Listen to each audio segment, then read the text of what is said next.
ত্রয়োদশ জাতীয় সংসদ নির্বাচন অনুষ্ঠিত হতে যাচ্ছে ২০২৬ সনের ফেব্রুয়ারি মাসের ১২ তারিখে। আজকের দিনের যদি পরিবেশ পরিস্থিতি দেখেন, তাহলে সরকারের পক্ষে যারা এই মুহূর্তে আয়োজন করছেন, তাদের দৃষ্টিভঙ্গি, চিন্তা চেতনা, ভাবসাব সবকিছু দেখলে মনে হয় তারা শতভাগ শক্তি নিয়ে, সামর্থ্য নিয়ে, আন্তরিকতা নিয়ে এই নির্বাচনটি অনুষ্ঠানের জন্য সর্বশক্তি নিয়োগ করেছে। এবং এই নির্বাচনের পথে যত বাধা আসবে সব বাধা তারা অতিক্রম করবে, আর এই নির্বাচনের মাধ্যমে শান্তিপূর্ণভাবে ক্ষমতা হস্তান্তর করে তারা বিদায় নেবে। অনেকে যারা দীর্ঘদিন ধরে এই সরকারের কর্মকাণ্ড নিয়ে সন্দেহ প্রকাশ করেছিল, যারা সন্দেহ করেছিল যে সরকার ৫ বছর থাকবে, ৫০ বছর থাকতে চায়, এত সহজে যাবে না, কিন্তু ইদানিংকালে ডক্টর মোহাম্মদ ইউনূস এবং তার যারা সঙ্গী সাথী রয়েছেন, তাদের যে দৃষ্টিভঙ্গি, তাদের যে বাস্তব কর্মকাণ্ড, তাতে মনে হচ্ছে যে প্রিলিমিনারিলি দ্বিতীয় বিশ্বযুদ্ধের পর ভারতকে স্বাধীনতা দেওয়ার জন্য যেভাবে পাগল হয়ে গিয়েছিলেন এবং ভারতের শেষ ভাইসরয় লর্ড মাউন্টব্যাটেন যেভাবে তড়িঘড়ি করে ভারতের মধ্যে বিভক্তি ঘটিয়েছিলেন, যেভাবে আফগানিস্তান, পাকিস্তান, বাংলাদেশ, ভারত এই সীমানাগুলো চিহ্নিত করে তড়িঘড়ি করে যেভাবে ভারতকে স্বাধীনতা দিয়ে তারা চলে গিয়েছিলেন, ঠিক একই অবস্থা এখন বর্তমান সরকারের ক্ষেত্রে প্রযোজ্য। এখন তাদের অবস্থা হয়ে গেছে যে ছেড়ে দে মা কেঁদে বাঁচি। কিন্তু সমস্যা কোথায়? এক্ষেত্রে তো করে আমাদের সকলের খুশি হওয়া উচিত ছিল। আমরা যারা সাধারণ জনগণ, আমরা তো যে কোনো মূল্যে একটা গণতন্ত্র চাই, সুন্দর একটা নির্বাচন চাই। বাংলাদেশে নির্বাচনের মাধ্যমে একটি ভালো সরকার আসুক, তারা দেশ পরিচালনা করুক, তাদের ব্যর্থতাগুলো জনগণের ব্যর্থতা, তাদের সফলতাগুলো জনগণের সফলতা, এটাই গণতন্ত্রের ভাষা। কিন্তু বাস্তবে কিন্তু সেটা হচ্ছে না। এর কারণ হলো যে এই মুহূর্তে সরকার তাড়াহুড়ো করতে গিয়ে যে আচরণগুলো করছে, তাতে করে স্পষ্টতই বোঝা যাচ্ছে যে তারা একটি বিশেষ দলকে ছাড় দিতে চাচ্ছে। এবং এর ফলে কি হলো, তাদের দীর্ঘদিনের মিত্র জামায়াত ইসলামী এবং অন্যান্য যে সকল সংগঠন ছিল, এনসিপি সহ, তাদের জন্য এটা ইজ্জত কা সওয়াল হয়ে পড়েছে। এবং গত ১৭ মাস ধরে ইউনূস সরকারের সকল কর্মকাণ্ডে তারা নৈতিক সমর্থন জুগিয়েছে, লজিস্টিক সাপোর্ট দিয়েছে এবং এই সরকারের হাতকে শক্তিশালী করার জন্য গোপনে এবং প্রকাশ্যে যা কিছু করা দরকার সব কর্মকাণ্ড তারা করেছে। সেটা মব বলেন, বিএনপিকে কোণঠাসা করে বলেন, আওয়ামী লীগকে দেশ ছাড়া করতে বলেন, সব কিছুর মূলেই জামাত, এনসিপি এবং সরকারের মধ্যে যেটা মতানৈক্য ছিল, সেই মতানৈক্যের প্রেক্ষিতে ডক্টর মোহাম্মদ ইউনূসের কাছে জামাত, এনসিপির একটা কনসিডারেশন আছে, একটি আকাঙ্ক্ষা আছে, একটি দাবি আছে, একটি হক আছে। সেই হক হলো যে জামাত এবং এনসিপিকে রাজনৈতিকভাবে প্রতিষ্ঠিত করতে হবে এবং তাদের যে কর্মকাণ্ড গত ১৭ মাসে, এই কর্মকাণ্ডের একটা ইন্ডিমিনিটি দিতে হবে এবং আগামীতে যারাই রাষ্ট্র ক্ষমতায় আসুক, সেই সরকারে জামাত এবং এনসিপির একটা অংশগ্রহণ থাকতে হবে শতভাগ, অথবা জামাত এনসিপি সরকার গঠন করবে। এরকম একটা বিশ্বাস নিয়ে, এরকম একটা আস্থা নিয়ে, এরকম একটা কোঅপারেশন নিয়ে গত ১৭ মাসে অনেক যে রাজনীতির উত্থান পতনে, রাজনীতির মেরুকরণে যমুনার যে জোয়ার ভাটা কখনো ডানে গেছে, কখনো বামে গেছে, এখন সেই যমুনার যে স্রোত সব কিছু বাদ দিয়ে, নদী, নালা, খাল, বিল সব কিছু বাদ দিয়ে একটি বিশেষ জায়গাতে ধাবিত হচ্ছে বলে জামাতের লোকজন, এনসিপির লোকজন তারা গোস্বা করেছে। এবং সঙ্গতির কারণেই সরকার যে তাড়াহুড়ো করছে, সেই তাড়াহুড়ো করে বিএনপির কাছে যত দ্রুত ক্ষমতা হস্তান্তর করা যায়, তারেক রহমান সাহেবকে যত দ্রুত প্রধানমন্ত্রী বানানো যায়, তার জন্য সরকারের সর্বোচ্চ চেষ্টা। ভালো কথা, এটা হতে পারে। এবং এটা হয় স্বাভাবিক। এই কারণে যে বিএনপি এই মুহূর্তে বাংলাদেশের বড় দল। আর বড় দলের প্রধান তিনি তো প্রধানমন্ত্রী হবেন। তাহলে কে প্রধানমন্ত্রী হবে তিনি ছাড়া? শেখ হাসিনা, নাকি জামাতের আমির, নাকি এনসিপির জনাব নাহিদ, কিংবা ধরুন স্বয়ং ডক্টর মোহাম্মদ ইউনূস? এটা হয় না। তো এই যে বাস্তবতা, সেই বাস্তবতা কিন্তু গত ১৭ মাসে আমরা সেটা দেখিনি। আমরা যেটা দেখেছি যে আওয়ামী লীগ তাদের 35% ভোটার, সহযোগিতার ভোটার আছে আরও 15%, সব মিলিয়ে 50% ভোটার মাঠের বাইরে। বিএনপির 35% ভোটার আছে, 50 আর 35 85% ভোটারের উপরে বাকি 15% ভোটার, যার মধ্যে রেজিমেন্ট ভোটার সংখ্যা 4 থেকে 5%। জামাতের ভোট বাংলাদেশে 4 থেকে 5%। তো এই 4 থেকে 5% রেজিমেন্টাল ভোট মানে সংগঠিত ভোট, এর বাইরে এলোমেলো, সেটা চরমোনাই হতে পারে, অন্যান্য ইসলামিক দলগুলোর ভোট হতে পারে, সব মিলিয়ে নট মোর দ্যান 15%। তো এইটা একটা মানে বৈষম্য, সংখ্যা লঘিষ্ঠ সরকার।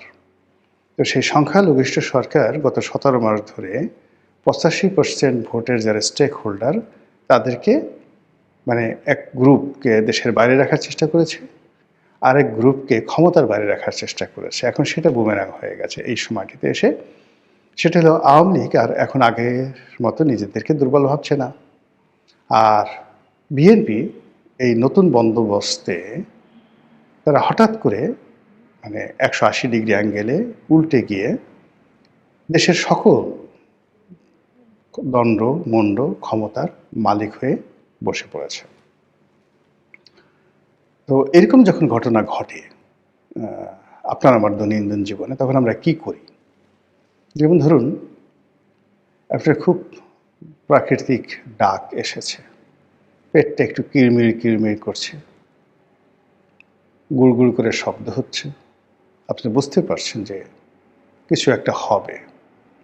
এবং আপনার শরীর যখন কষা থাকে, দীর্ঘদিন কষা শরীর, কোষ্ঠকাঠিন্য, তো এরকম গুড়গুড় যখন শুরু হয় তখন সেখানে আসলে যাকে বলা হয় আমরা সেমি ডায়রিয়া একটা অবস্থা হয়।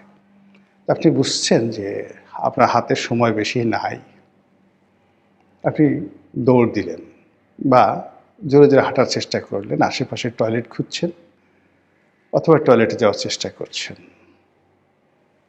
এর ফাঁকে কী কী দুর্ঘটনা ঘটতে পারে? ছোট্ট একটা শব্দ হলো, বায়ু ত্যাগ করতে গেলেন, কাপড় নষ্ট হয়ে যাবে।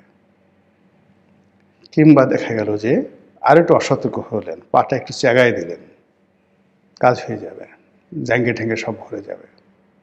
এই গেল মানে দুর্গন্ধের দিক। খুব সুস্বাদু গরুর মাংস, পোলাও, রোস্ট অথবা চিকেন ফ্রাই একেবারে গরম গরম খেতে হবে, এইমাত্র কড়াই থেকে ভেজে দিয়েছে, এখনই আপনারা খেতে হবে। যারা এগুলো খেতে পারবে না তারা ধরেন বড়া, পেঁয়াজু, বেগুনি, গরম গরম কোনো একটা কিছু, কিংবা ধরেন চা, খুব একদম ঠান্ডা হয়ে গেছে, হিমশীত হল, আপনি একটু চা খাবেন। তো তখন যদি আপনি তাড়াহুড়ো করতে যান, কি হবে? আপনার মুখ পুড়ে যাবে, তাড়াহুড়ো করতে গেলেই মুখ পুড়ে যাবে।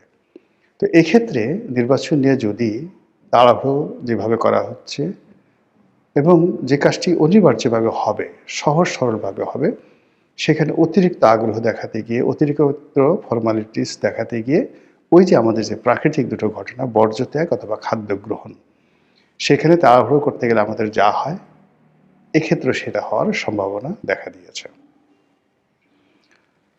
২ নম্বর হলো যে আমাদের অতীতে বিএনপির জন্য আসলে একটা জিনিস দেখবেন, জমে জম টানে। মানে আপনার ঘরের সামনে ধরেন একজন যমদূত ঘুরে বেড়াচ্ছে, আপনার নাম ধরেন কালু মিয়া, কালু মিয়াকে মারার জন্য যমদূত আপনার ঘুরে বেড়াচ্ছে। পাশের বাড়ির টিডিক্কা, তাকেও মারার জন্য আরেক যমদূত ঘুরে বেড়াচ্ছে। এখন ২ যমদূতের মধ্যে হঠাৎ দেখা সাক্ষাৎ হয়ে গেল। তো তো তারা মিলিয়ে দেখলো যে কালো মিয়া এবং টিডিক্কা এই দুজনকে মারার জন্য তাদের ভিন্ন ভিন্ন সময়। তো কাজেই একা কষ্ট না করে দুইজন সদল বলে এসে প্রথমে কালুকে মারলো, তারপরে দুইজন যমদূত সেই যাকে বলা হয় গিয়ে একসাথে টিডিক্কাকে মারলো। এটা বলা হয় এই কারণে যে এই যে প্রাকৃতিক কিছু বিষয় থাকে, একটি সমস্যা আর একটা সমস্যাকে আরো বড় করে তোলে, জমকে টানে। তো সেই দিক থেকে কিছু সময়, কিছু ঘটনা, কিছু কাহিনী, এটি বেসিক্যালি একটি জম আর এক জমকে টেনে নিয়ে আসে। আওয়ামী লীগের জন্য যেমন ভারতের বন্ধুত্ব এটি জমের মতো, আবার বিএনপির জন্য জামাতের বন্ধুত্ব, পাকিস্তানের বন্ধুত্ব এটাও জমের মতো। তো সেই দিক থেকে যদি সময় বিবেচনা করেন, বিএনপির জন্য ফেব্রুয়ারি মাসটি ভালো না। আপনি দেখুন বিএনপি প্রতিষ্ঠিত হওয়ার পর থেকে আজ পর্যন্ত আপনি সেই 1976 সনের ফেব্রুয়ারি মাস থেকে প্রতি বছর হিসাব করে দেখেন, বিএনপির জীবনের যত দুর্ভোগ এবং দুর্দশা এই ফেব্রুয়ারি মাসে হয়েছে। সেই তুলনায় ফেব্রুয়ারি মাসে তাদের সৌভাগ্যের যে পরিণতি খুব, মানে সৌভাগ্যের যে লক্ষণ খুব অল্প। আবার অন্যদিকে যদি আপনি জামাতের জন্য যদি সময়টা ধরেন, তাহলে জামাতের জন্য নভেম্বর ডিসেম্বর মাস হলো জম, ভীষণ রকম খারাপ সময়। আওয়ামী লীগের জন্য আগস্ট মাসটি খুব খারাপ সময়, ভীষণ রকম খারাপ সময়। তাদের যত দুর্ভোগ দুর্দশা এই আগস্ট মাসেই হয়েছে, সেই 1947 সালে ছাত্রলীগের মাধ্যমে। এনিওয়ে, বিএনপির যে একটা নির্বাচন হয়েছিল 1996 সালে, সেই নির্বাচনটি ছিল 15ই ফেব্রুয়ারির একতরফা নির্বাচন। আপনাদের কি মনে আছে সেই নির্বাচনটা কেন হয়েছিল? ওই সময়টিতে একটি পার্লামেন্ট ছিল এবং সেই পার্লামেন্টের বাইরে রাজপথে রাজনৈতিক দলগুলো তারা তত্ত্বাবধায়ক সরকার ব্যবস্থা প্রবর্তনের জন্য আন্দোলন করছিল। কারণটা কি?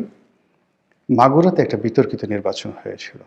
সেই নির্বাচনে ভোট র্যাগিং থেকে শুরু করে ক্ষমতা প্রয়োগ করে তারপর সেখানে একজন প্রার্থীকে জিতিয়ে আনা হয়েছিল।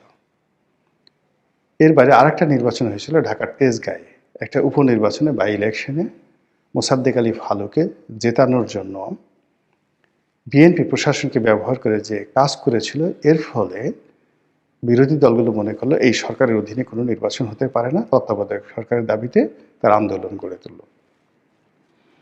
এবং এই আন্দোলন এসে এমন একটা পর্যায়ে পৌঁছে গেল যে আওয়ামী লীগ, জামাত থেকে শুরু করে সংসদের সকল বিরোধী দলগুলো এক হয়ে গেল এবং তারা একসঙ্গে পদত্যাগ করলো। বিএনপি সর্বশক্তি নিয়োগ করলো, তাদেরকে দমানোর জন্য কিচ্ছু হলো না।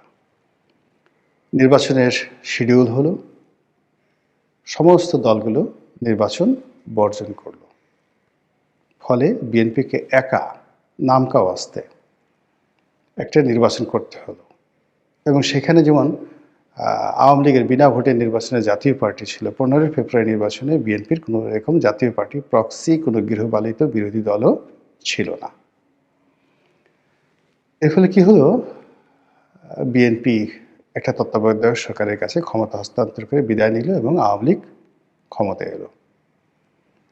এখন ধরুন সব কিছু ঠিক হচ্ছে, এই আগে যে ইগোরগুলো বললাম সেই ইগোগুলো আছে, রাজনীতির মেরুকরণ আছে, তারপরে দেশি বিদেশি নানা রকম চক্রান্ত আছে। সেই চক্রান্তের এমন পর্যায়ে এসে বাংলাদেশে কিন্তু দুটো গ্রুপ হয়ে গেছে। বিএনপির সঙ্গে কারা কারা থাকবে তারা সেটেল হয়ে গেছে, আর জামাতের সঙ্গে যারা থাকবে তারাও সেটেল হয়ে গেছে।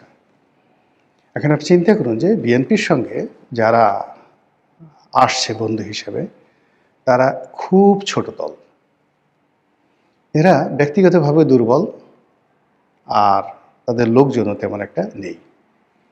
যেমন ধরুন হেফাজতের জোনায়েদ হাবিবি, নুরুল হক নুরু, তারপরে সেই আন্দালিব রহমান পার্থ, মানে এ সকল রাজনৈতিক দলের যারা বিএনপির সঙ্গে সাইফুল বিপ্লবী যে ওয়ার্কার্স পার্টির সাইফুল হক, তো তো তারা কিন্তু এক একজনে মানে গড়ে ২-৩০০ লোকের বেশি জোগাড় করতে পারবে না যদি একসঙ্গে বিএনপির পক্ষে লোক নিয়োগ করতে বলা হয়।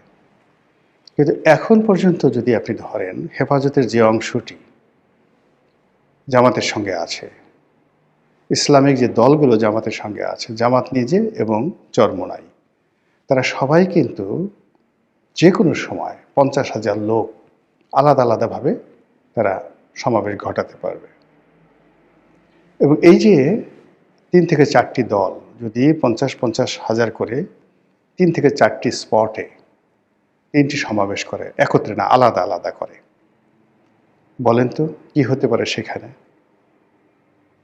এবং সামনে যে ইগো এসে গেছে রাজনৈতিক দলগুলোর মধ্যে, এক পক্ষ ধরে নিয়েছে তারা ক্ষমতায় চলে এসছে, আর এক পক্ষে তারা ধরে নিয়েছে যে তারা ক্ষমতায় যাচ্ছে না।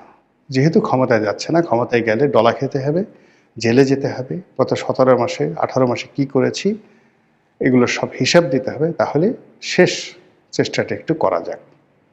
এবং সেই চেষ্টাটি যদি ১৯৯৬ সনের ফেব্রুয়ারি মাসের সেই সময়টিতে সকল রাজনৈতিক দলগুলো বিএনপির বিরুদ্ধে যা করেছিল সেই কাজগুলো হয়, তাহলে বলেন তো পরিস্থিতি কিভাবে বিএনপি সামাল দিবে, কিভাবে ডক্টর মোহাম্মদ ইউনূস সামাল দিবে, আর কিভাবে ফেব্রুয়ারি একটা নির্বাচন সুন্দরভাবে হবে?